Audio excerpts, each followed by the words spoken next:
We are Steve and Jill. Together, we've been buying and reselling land since the 90s. Our data-centric approach leaves our buyers asking, how can you sell it so cheap? Here on the Land Academy Show, We answer that and more. I'm Stephen Jack Butala. And I'm Jill DeWitt, and this is the Land Academy Show. This is episode number 2248. Today, Jill, I have a fun topic, fun for us. Anyway, we're going to talk about why working with your spouse and the lessons that we've learned from completing 16,000 real estate deals. So let me preface it. Okay, go ahead. I say more than that. More than 16,000? No. Something even harder to do than that, I'm going to say harder, is 2,000 podcast episodes.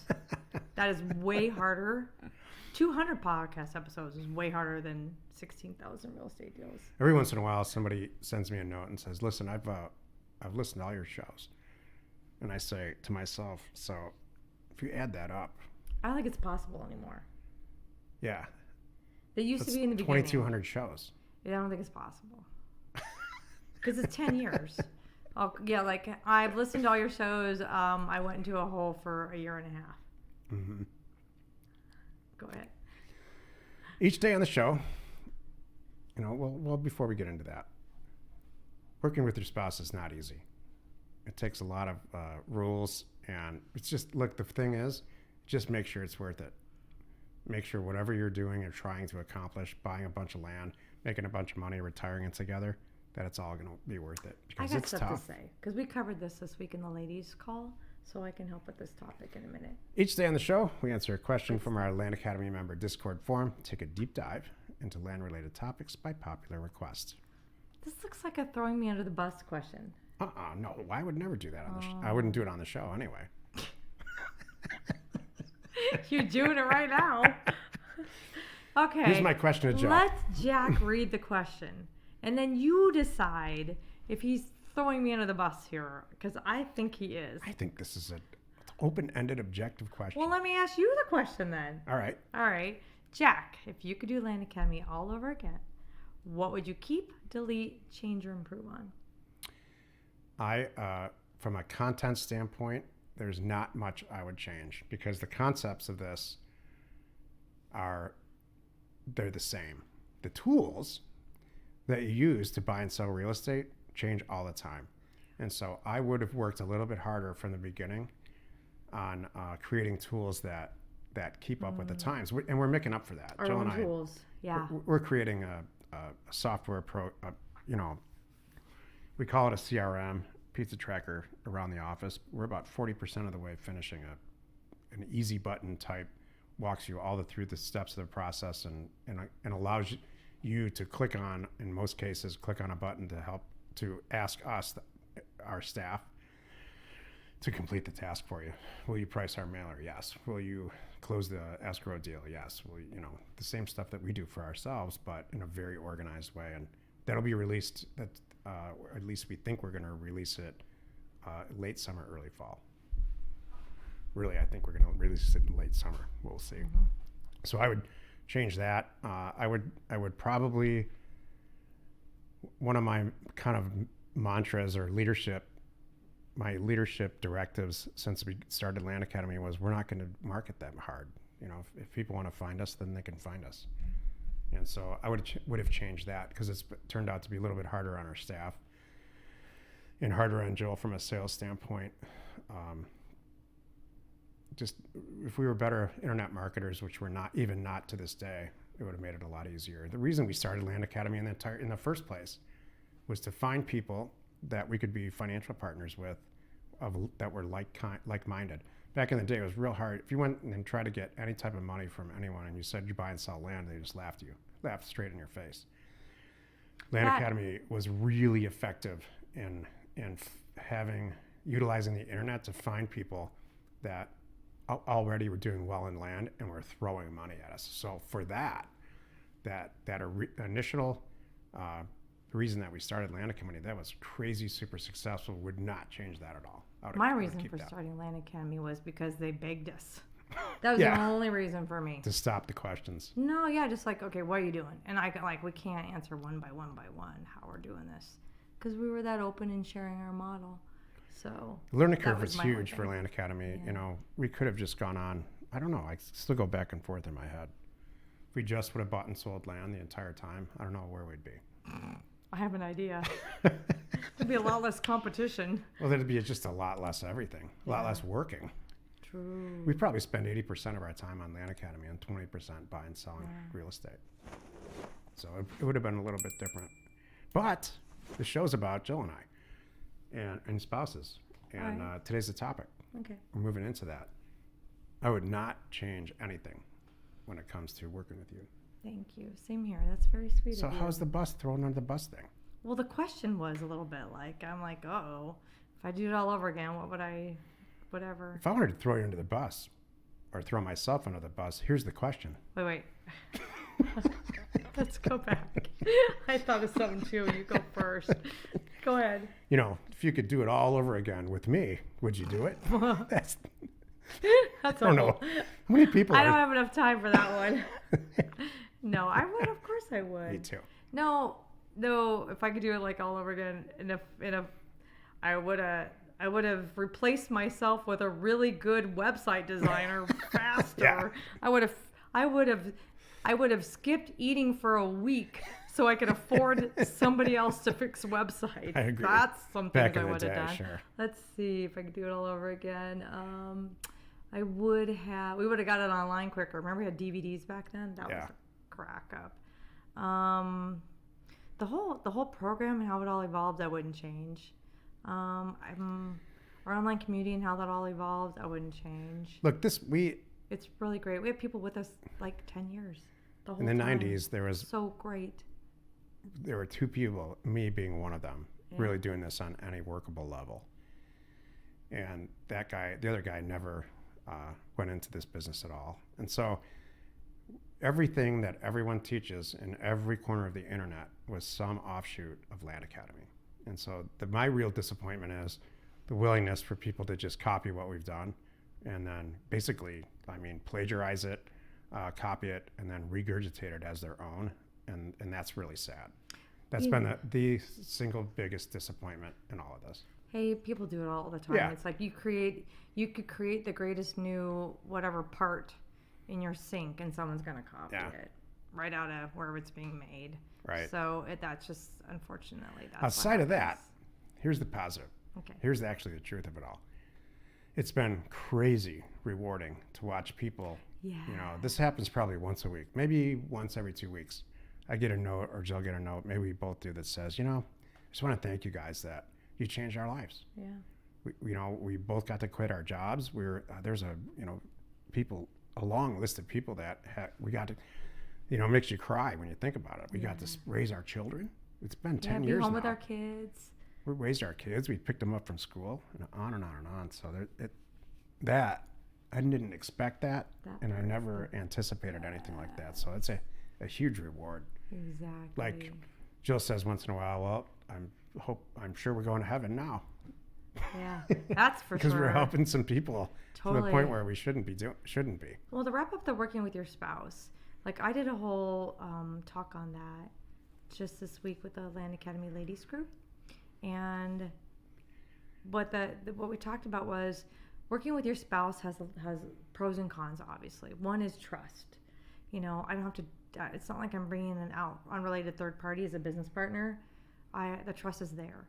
Number two, hopefully I know what their strengths and weaknesses are. I already, before we worked together, I knew you were a data nut. How did I know that? Because when we were first dating, you would send me love letters as an Excel attachment. So you didn't know anything but Excel. So that's how I knew. That gave me a little indication of how you are and what you're doing. So that's good. So working with your spouse. Then the second part of working with your spouse that we've learned and we always had and I want to share is make sure your goals are the same, not just I want, and be specific about some goals. How much we want to make this year? How hard do we want to work? Who's going to be in charge of the kids and the house and that? Divide up stuff like that. Have a lot of partners meetings. Boy, we used to, and try to limit things for partners meetings, because if you're having a partners meeting in bed in the morning and in bed at night and then at the dinner table, not only going to drive your family and your friends nuts, but you're going to drive yourself nuts. You need to have an escape. So you have to try to keep it into that, and try to learn to work together and come at things, in a healthy, constructive way. Not like, put down the phone, you suck at it, you just screwed up my deal kind of thing. That can happen, speaking from experience. So I didn't say it like that, I'm sure. I might have. It's pretty close. I might have said that, actually, and I'm sorry now. I'm telling you I'm sorry. So A lot of years ago. okay, yeah. But Enough though, so she remembers. I do remember that.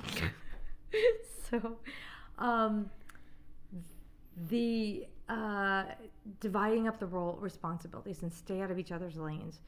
There's things you want to do, things you like to do, things you're good at, things you suck at, and things you hate. You got to kind of mix it up a little bit. So we did a good job of, all right, I'll do these two things if you do that one. Okay, because it's easier for you, and I just despise it. Okay, fine. Then, because you're taking those, I'll do this. There's a good way that you can kind of divide up the stuff, and that makes it a little more fair, especially when you're starting out. You don't, A, you need to have control of it all and learn it all, and B, you don't have the money to outsource this stuff. So that's what you got to do. Moving forward into the groove, you just further own your roles and let the person run with them, and trust their decisions even if you don't agree with them. That's okay. Let them run. They're ahead of that department. That's their thing. Stay out of it. Last thing you need to do is get involved, because now you got two of you doing the work and you're going to piss them off. Doesn't make any sense. And then coming into, the end of it, where you have your groove and everything, celebrate together. Have at least monthly partners meetings. If you get from weekly to bi-weekly, then to monthly partners meetings should be good and fun, where you're like looking at the numbers. Are we on track this month? Are we on track this year? It's probably going to be more than monthly meetings, but have those and celebrate and make sure everybody's getting what they want out of it. Hey, I really want this. I think I've earned it. And the other person is going to go, yeah, you have. Yeah, you do. Knock yourself out. Would you like, instead of one spa day, you want a spa week? Whatever it is, how can I help? Here's a few key points to working with your spouse that you need to ask yourself before you make that decision together, or if you're already in it. I want you both to sit and think, I wonder if what this guy's talking about pertains to us. Number one, do you want to go to the same place when you're all done, and it's 8 years or 10 years from now or 20 years from now? Do you have that same goal together? Do you want to go to the same place? I got in a lot of trouble personally and professionally in relationships prior to Jill, because that I assumed everybody wanted to become wealthy and do well and enjoy life. And several times, well, all the times, professionally and socially, that just wasn't the case at all. And so if you're in a situation like that, there's nothing, you got to get out of it, because you're going to want to go. You're listening to this because you're an entrepreneur. You want to go someplace. If somebody else, the people in your life don't, they don't. Number two, it's a version of what Jill said, but it's way scaled. It's a more simple version. You have to keep a calendar. So when the other person's saying, you really screwed this all up, you can say this: well, we have a meeting about it at 3:00, and we're going to talk about that and the 10 other things that are in there. And I understand your point. Let's talk about it then. Otherwise, the entire day is just emotional. It's emotional reactions and terrible crap. You have to have a calendar and stick to it. This business of having a business meeting at 8 a.m. when everybody's rolling out of bed, that happens. Mm-hmm. And it wrecks stuff really, really fast. And then finally, people right now are going, you roll out of bed at 8 a.m? It's actually earlier than that. Well, it's 4:30 now. 8 when we started this, it was 8. Now it's 4. And all this gray hair, I didn't have any of that. Yeah. And finally, I lost my thought. I'm sorry. When you get older, you have to laugh at the other person who loses their thought. It's okay. Yeah, cover for each other. That's it. That's the last thought. That's the last point. So off the Why? and the whole. It's just that I forgot. It's just awful. Oh, it's okay.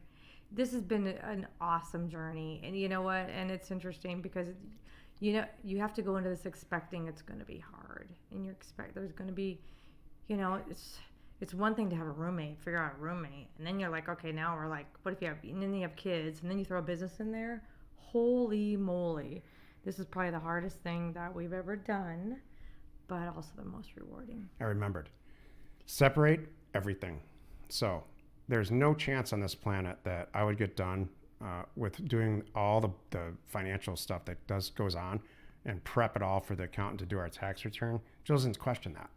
There's no chance that she would review it or take a look at it. So some people are such control freaks that they have to control everything. That's never going to work. True. So I do the financial stuff. She does all the negotiation. It's the same thing with me. Oh, really? You only got that piece of property for 16 grand? I think it's only worth 10. I would never question Jill like that. After, in the beginning, we looked at the stuff together, but now, hey, that's her lane. So separate everything and trust that the other person's going to do it better than you can, and that's it. good. You are not alone Join us next week. in your real estate ambition. Oh, sorry. I was going to do the other topic thing here. And do join us next week for some more, hopefully interesting. See, we're doing exactly what we real told estate everyone not to investing do. content. Trust the person who wrote the script, can execute it at the end, even though the whole thing got a little Hey, discombobulated. I'm allowed a little hiccup. We are Jack and Jill. and Information inspiration. to buy undervalued property. We hope you found our content valuable and we appreciate your support. If you have not already, please check out our channel and hit the subscribe button. And your comments and suggestions help us to create the content you're here for. Hitting the like button helps to support our channel's algorithm and gauge your interest for future shows.